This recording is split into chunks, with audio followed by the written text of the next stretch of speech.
প্রথম দফায় ১৩৯টি উপজেলা নির্বাচন অনুষ্ঠিত হয়েছে। প্রথম ধাপে অনুষ্ঠিত উপজেলা নির্বাচন মোটামুটি শান্তিপূর্ণ হয়েছে, তবে বিভিন্ন স্থানে সহিংসতা এবং প্রভাব বিস্তারের ঘটনা ঘটেছে। নির্বাচন কমিশন যেমন উপজেলা নির্বাচন তাদের নিজেদের মতো করে পর্যবেক্ষণ করছে, যারা আচরণবিধি এবং নির্বাচনের আইন কানুন লঙ্ঘন করেছে তাদের বিরুদ্ধে শাস্তিমূলক ব্যবস্থা গ্রহণের উদ্যোগ গ্রহণ করেছে। ঠিক তেমনি আওয়ামী লীগ তার নিজস্ব উদ্যোগে দলের শৃঙ্খলা এবং মন্ত্রী এমপিদের কার্যক্রম পর্যালোচনা করছে।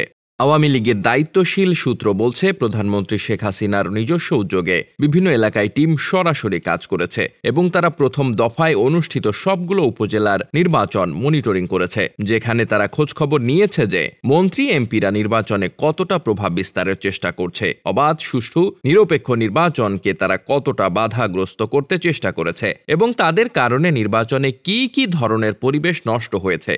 আর এক্ষেত্রে যারা নির্বাচনের স্বাভাবিক এবং স্বতঃস্ফূর্ত পরিবেশ নষ্টের জন্য দায়ী থাকবেন তাদের বিরুদ্ধে বিভিন্ন রকম ব্যবস্থা গ্রহণ করা হবে।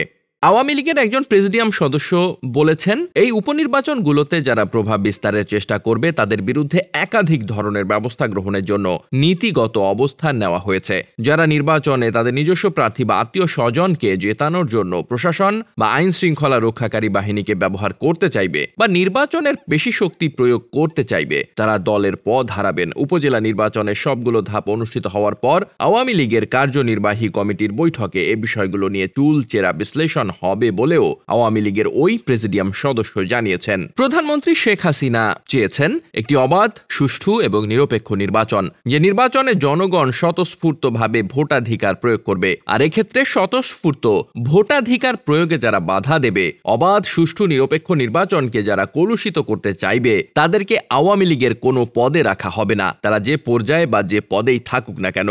বিশেষ করে যে সমস্ত মন্ত্রী এমপিরা তাদের মাইম্যান হিসাবে প্রার্থীদেরকে দাঁড় করিয়েছেন, তারা যদি নির্বাচনে প্রভাব বিস্তারের চেষ্টা করে তাহলে যারা প্রার্থী এবং যারা প্রার্থীদেরকে মদত দিচ্ছেন তারা উভয়েই দলের পদ হারানোর ঝুঁকিতে রয়েছেন। আর সবচেয়ে বড় কথা হলো যে এইসব উপজেলা নির্বাচনে যারা দলের নির্দেশ অমান্য করে প্রভাব বিস্তারের চেষ্টা করবেন, নিজস্ব পছন্দের ব্যক্তিকে জয়ী করার জন্য পেশি শক্তি প্রয়োগ করবেন, ভবিষ্যতে মনোনয়নের খাতা থেকে তাদের নাম বাদ যাবে।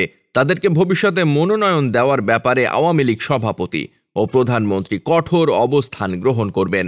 উল্লেখ্য, এর আগেও যারা দলের শৃঙ্খলা পরিপন্থী কাজ করেছিল এবং বিভিন্ন কর্মকাণ্ডের মাধ্যমে আওয়ামী লীগের বিরুদ্ধে অবস্থান গ্রহণ করেছিল, তাদের অনেককেই গত নির্বাচনে মনোনয়ন দেওয়া হয়নি। দলের বিরুদ্ধে গিয়ে এলাকায় নিজস্ব কর্তৃত্ব প্রতিষ্ঠা একটি শাস্তিযোগ্য অপরাধ এবং এই সমস্ত কর্মকাণ্ডের সঙ্গে যারা জড়িত থাকবেন আগামী নির্বাচনে তাদের মনোনয়ন ঝুঁকিতে পড়বে বলেই আওয়ামী লীগের শীর্ষ নেতারা জানিয়েছেন। ডেস্ক রিপোর্ট, বার্তা বাজার।